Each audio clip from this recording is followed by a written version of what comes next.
What if I told you that one of the biggest lies ever told about African slavery is still being repeated today? They sold their own people. Some went willingly, it was just trade. But here's the question no one asks. If it was voluntary, why were there chains? Why were there guns? Why were there whips? Why were there 12 million bodies forced across an ocean? This is the story of how propaganda tried to turn kidnapping into commerce and violence into agreement. The lie of voluntary slavery. Slavery did not need justification when it began. But as abolition movements grew in places like Britain and the United States, slave traders faced a new problem. They needed moral cover, and so a narrative was born. Africans sold their own people. Europeans just bought them. It was a mutual transaction. But this framing removes three critical truths: power imbalance, coercion, and external demand that destabilized entire regions.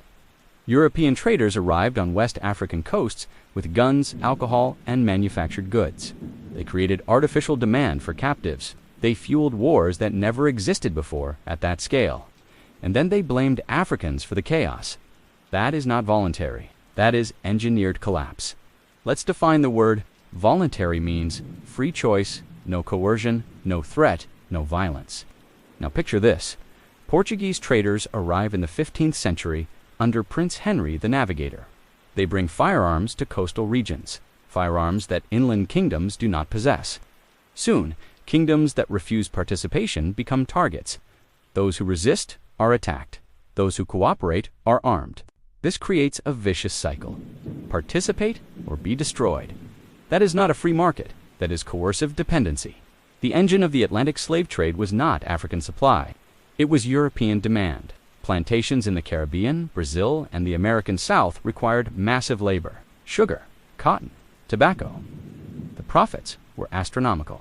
In fact, cities like Liverpool and Bristol built fortunes from slave voyages. Insurance companies in London insured slave ships as cargo. Human beings listed alongside sugar barrels. If slavery were truly voluntary, why did European nations pass laws to regulate how many bodies could be packed into ships? Why did they calculate death rates as acceptable losses? The system was industrial. Between 12 and 15 million Africans were transported across the Atlantic. Historians estimate nearly 2 million died during the Middle Passage. Ships like the infamous Brooks documented how tightly bodies were arranged, spooned together on wooden shelves, chains around ankles, chains around wrists, little air. If this was a business contract, why were people jumping overboard? Why were captives force-fed to prevent suicide? Why were children shackled? The violence itself exposes the lie. Yes, some African leaders participated, but context matters.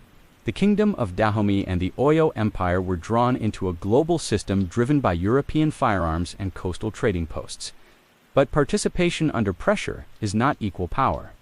If a foreign power creates a market for human bodies and arms your rivals, what happens? You adapt or you fall. And many who resisted were destroyed. The Kingdom of Congo initially tried diplomatic resistance. King Afonso I of Congo wrote letters begging Portugal to stop illegal slave raids. Those letters were ignored because profit outweighed diplomacy. That is not voluntary trade. That is exploitation disguised as commerce. Once slavery ended, the narrative had to survive, so textbooks simplified it. Tribal warfare, ancient African slavery, mutual exchange. This narrative shifts responsibility. It makes Europe a passive buyer. It makes Africa the primary culprit. It removes the role of industrial capitalism, maritime empires, financial institutions, racial ideology. This wasn't just economic, it was racialized. Pseudo-scientific theories in Europe declared Africans inferior. That ideology justified brutality, because if the victims are dehumanized, the crime feels smaller. The voluntary slavery myth isn't just historical. It shapes modern conversations. It affects reparations, debates, racial stereotypes, cultural identity, accountability discussions. If slavery was mutual, then no one is responsible. If it was voluntary, then no injustice occurred. But history tells a different story.